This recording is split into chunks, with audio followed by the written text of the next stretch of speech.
10년간 매일 저녁 7시 방문을 잠그고 5분간 사라지는 75세 할아버지 이야기입니다.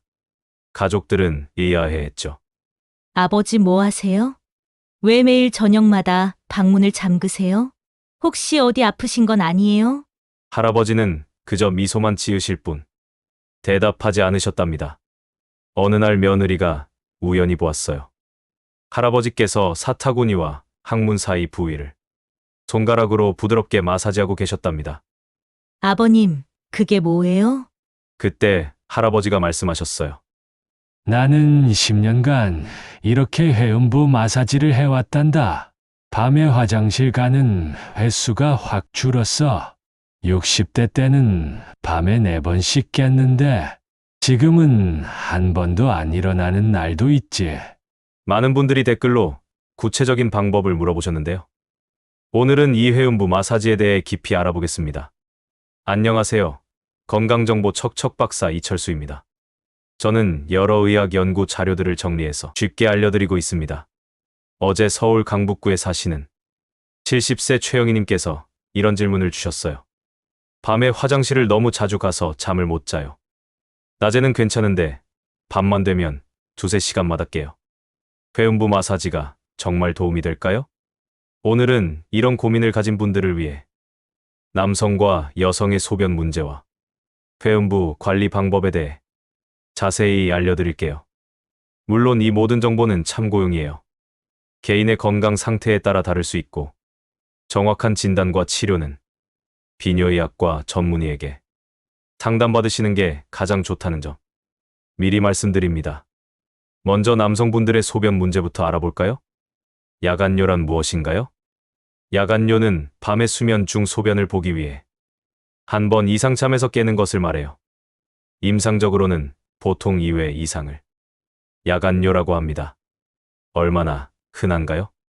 통계 자료에 따르면 국내 40대 이상에서 야간에 1회 깨는 경우가 약 33%, 2회 이상은 약 48%에 달한다고 해요. 연령별로 보면 30대에서는 약 20%, 60대 이상에서는 약 40%로 확실히 나이가 많아질수록 유병률이 높아져요. 왜 남성들은 야간뇨가 생길까요? 첫 번째, 전립선 비대증이에요. 전립선은 나이가 들면서 커지는데 커진 전립선이 요도를 눌러서 소변 보기가 힘들어지고 밤에도 자주 깨게 됩니다. 50대 이후 남성분들에게 가장 흔한 원인이에요. 두 번째, 항이뇨 호르몬이 줄어들어요. 정상적으로는 밤에 항이뇨 호르몬이 분비되어 소변 생산이 줄어드는데 나이가 들면서 이 호르몬 분비가 줄면 소변 생산이 늘어납니다. 세 번째, 과민성 방광이에요. 방광이 소변을 충분히 저장하지 못하고 자주 수축해서 소변을 자주 보게 되는 거예요. 네 번째, 당뇨병이나 만성신부전 같은 질환이에요. 당뇨병 환자의 20%에서 40%가 20년 내에 당뇨병성 신장병이 발생한다고 해요. 만성신부전 환자의 90%가 고혈압을 동반하고요. 다섯 번째, 약물의 영향이에요. 고혈압 약에 포함된 이뇨제가 야간뇨를 유발할 수 있어요. 빈뇨는 뭐가 다른가요? 빈뇨는 낮이나 밤이나 관계없이 소변을 자주 보는 것을 말해요. 하루 8회 이상 소변을 보면 빈뇨로 볼 수 있어요. 20대 남성에게도 빈뇨가 생길 수 있는데 주로 과민성 방광이나 만성 전립선염, 스트레스 등이 원인이 될 수 있어요. 이제 여성분들의 소변 문제를 알아볼게요. 요실금이란 무엇인가요? 요실금은 본인의 의지와 상관없이 소변이 새거나 소변을 참지 못하는 증상을 말해요. 얼마나 흔한가요? 성인 여성의 35%에서 40%가 요실금을 경험한다고 해요. 우리나라 여성의 40%가 경험할 정도로 정말 흔한 질환이에요. 65세 이상 여성에서는 15%에서 30%, 노인 여성에서는 최대 77%까지 증가합니다. 놀라운 것은 20대에서 30대 젊은 여성도 약 6%에서 8%가 요실금을 경험한다는 거예요. 요실금의 종류는 첫 번째, 복압성 요실금이에요. 여성 요실금의 가장 흔한 형태로 전체의 80%에서 90%를 차지해요. 재채기, 기침, 웃을 때, 배에 힘이 들어가면 소변이 흘러나와요. 심한 경우 걷기만 해도 소변이 새요. 주된 원인은 출산이에요. 출산 시 방광 하부 조직과 골반저근이 손상되어 방광과 요도가 아래로 처지면서 발생합니다. 폐경, 비만, 노화도 증상을 악화시킬 수 있어요. 두 번째, 절박성 요실금이에요. 전체 요실금의 20%에서 30%예요. 갑자기 소변이 마려운 느낌이 들어서 화장실에 가는 도중이나 미처 속옷을 내리기도 전에 소변을 참지 못하고 흘러나오는 경우예요. 소변을 자주 보고 밤에 자는 도중에도 일어나서 화장실을 가야 해요. 방광 근육이 불안정해서 발생하는데 신경 손상, 방광염, 과민성 방광 등이 원인이 될 수 있어요. 세 번째, 혼합형 요실금이에요. 복압성과 절박성이 함께 나타나는 경우로 노년 여성에게 가장 흔해요. 여성은 왜 요실금이 많을까요? 여성은 남성에 비해 요도의 길이가 짧아서 요도 괄약근의 힘이 약하기 때문이에요.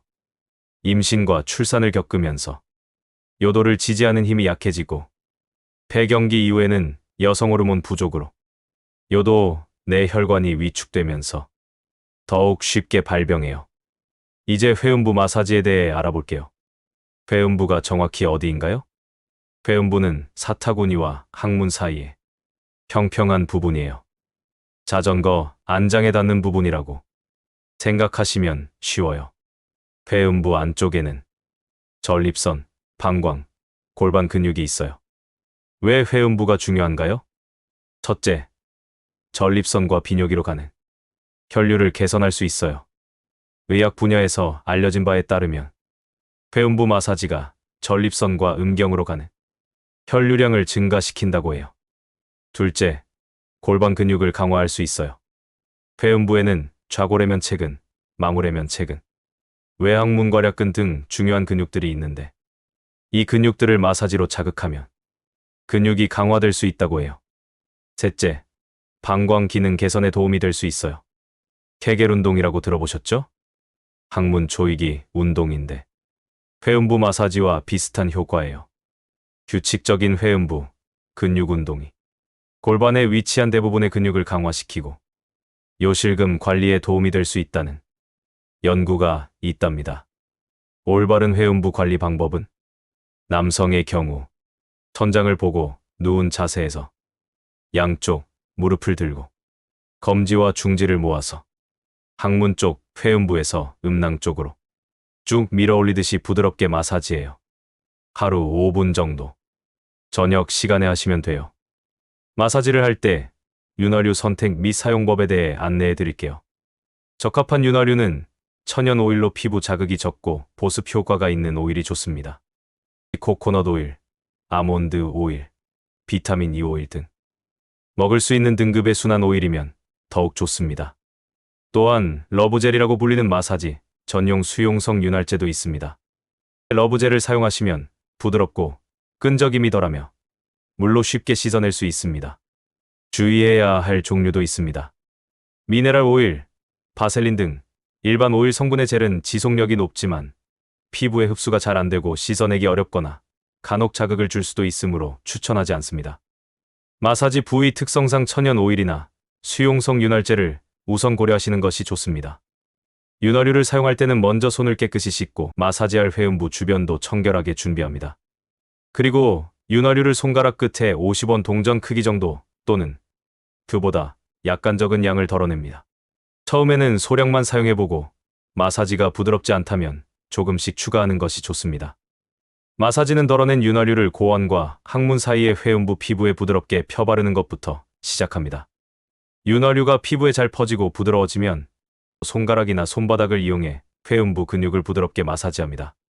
청결 마사지가 끝난 후에는 미온수로 해당 부위를 깨끗하게 씻어내 잔여물이 남지 않도록 합니다. 샤워나 목욕 후 몸이 따뜻하고 회음부, 근육이 이완되었을 때 마사지하면 더욱 효과적일 수 있습니다. 새로운 오일이나 윤활제를 사용할 때는 소량을 팔 안쪽 등 민감하지 않은 피부에 먼저 발라보고 하루 정도 지난 후 피부 자극이나 알레르기 반응이 없는지 확인한 후에 사용하시는 것이 안전합니다. 자세는 편안하게 앉거나 누워서 회음부 위치를 확인하고 마사지하기 편한 자세를 찾는 것이 중요합니다. 필요하다면 거울을 사용하여 위치를 확인하면서 시작하는 것도 좋습니다. 회음부 마사지는 개인차가 크므로 할아버지께서 가장 편안하고 자극이 없는 방법을 찾아 꾸준히 시도하시는 것이 중요합니다. 여성의 경우 케겔 운동이 더 효과적이에요. 항문과 질을 조였다 푸는 것을 10초 간격으로 10회씩 하루 3번 반복하세요. 주의할 점이 있나요? 첫째, 너무 세게 누르지 마세요. 부드럽게 마사지하는 게 중요해요. 둘째, 위생에 주의하세요. 손을 깨끗이 씻고 하세요. 셋째, 통증이 있으면 즉시 중단하세요. 넷째, 전립선염이나 치질이 있으신 분은 비뇨의학과나 항문외과에서 상담 후 시작하세요. 다른 치료법은 없나요? 물론 있어요. 남성의 경우 약물 치료로 과민성 방광에는 항무스카린제제를 사용하고 전립선 비대증에는 알파 차단제를 사용해요. 생활 습관 개선도 중요해요. 저녁, 식사 후 수분 섭취를 줄이고 잠들기 전에 화장실을 다녀오세요. 여성의 경우 골반 근육 강화 운동이 가장 기본이에요. 케겔 운동, 전기자극 치료, 자기장 치료 등이 있어요. 약물 치료도 있지만 여성 복압성 요실금을 근본적으로 치료하는 약물은 아직 없어요. 심한 경우 수술적 치료로 중부요도 슬링 수술을 하는데 성공률이 매우 높답니다. 비슷한 사례를 몇 가지 더 소개할게요. 서울 마포구에 사시는 68세 김철수 할아버지는 5년 전부터 매일 저녁 회음부 마사지를 하고 계세요. 처음엔 효과가 있을까 반신반의했는데 3개월 정도 지나니까 확실히 달라졌어요. 밤에 깨는 횟수가 줄었어요. 부산 해운대에 사시는 65세 이순자 할머니는 출산 후 요실금으로 힘들어 하시다가 케겔 운동을 꾸준히 하셨어요. 처음엔 어떻게 하는 건지 잘 몰랐는데 비뇨의학과에서 자세히 알려주시더라고요. 6개월 정도 하니까 정말 좋아졌어요. 계절별 팁도 알려드릴게요. 여름에는 땀을 많이 흘리니까 수분 섭취는 낮 시간에만 충분히 하시고 저녁 이후에는 줄이세요. 겨울에는 추워서 소변이 더 자주 마려워요. 배를 따뜻하게 하고 실내 온도를 적절히 유지하세요. 오늘 이야기를 정리해 볼게요. 첫째, 야간요와 요실금은 정말 흔한 증상이에요. 40대 이상 남성의 48%, 성인 여성의 40%가 경험해요. 둘째, 회음부 마사지와 골반 근육 운동이 비뇨기 건강 관리에 도움이 될 수 있어요. 하지만 개인차가 있답니다. 셋째, 생활 습관 개선이 가장 중요해요. 저녁, 수분 섭취 줄이기, 적정, 체중 유지하기, 규칙적인 운동하기. 다시 한번 말씀드리지만 이것은 모두 참고용 정보예요. 개인의 건강 상태에 따라 다를 수 있고 정확한 진단과 치료는 비뇨의학과 전문의와 상담받으시는 게 가장 좋아요. 특히 전립선 비대증, 당뇨병, 신장질환이 있으신 분, 수술을 하신 분은 꼭 전문의와 상담 후 시작하세요. 천천히 시작하시면 분명 도움이 될 거예요. 여러분의 건강한 비뇨기를 응원합니다. 오늘의 기묘한 건강 이야기 어떠셨나요? 10년간 매일 저녁 방문을 잠그던 할아버지. 처음엔 이상해 보였지만 회음부 마사지라는 건강관리 방법이 숨어 있었어요. 야간요와 요실금으로 고민하시는 분들, 오늘 영상이 도움이 되셨기를 바랍니다. 하지만 기억하세요. 증상이 심하거나 지속되면 반드시 비뇨의학과를 방문하셔서 정확한 진단을 받으시는 게 중요해요. 더 많은 기묘한 건강 이야기가 궁금하시다면 구독과 좋아요, 알림 설정 부탁드려요. 다음 영상에서는 또 다른 놀라운 건강 이야기로 찾아뵙겠습니다. 여러분의 건강한 일상을 응원합니다.